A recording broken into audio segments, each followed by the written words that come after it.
de haina ifamda Chinbal mukta hairam Om chak na lay hauradaba Nangi wahay na khara fahalani Aibu temduna thalanu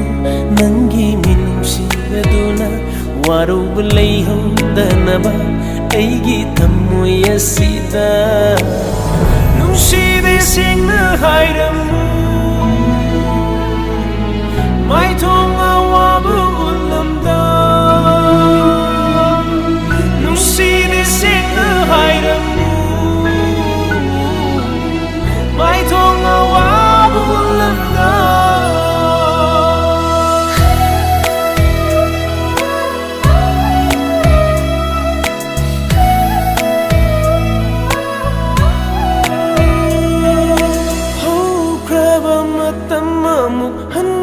Singhangduna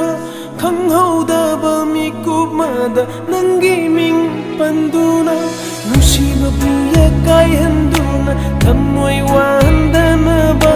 nungsiba buya kaihanduna thamoy wahandanaba nungside singna hairamu mai thong awabu ulamda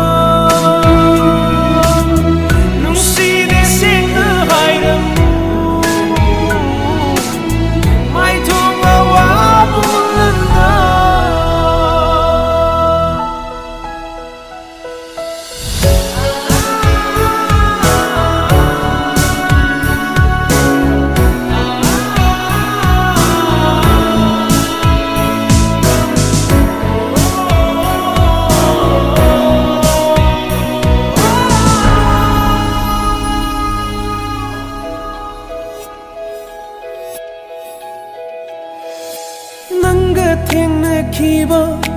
mikup aduda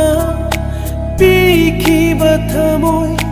hundokpiramu nungsibado pukhinu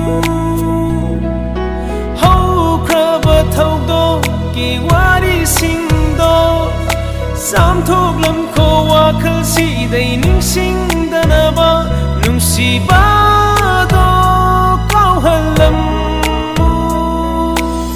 Nungside haina ifamda Chinbal na mukta hairam Om chak na lay hauradaba Nangi wahay na khara fahalani Aibu temduna thamdanu Nangi minumsi aduna Warub lay haudanaba Aigi thamoy asida Nungside singna hairam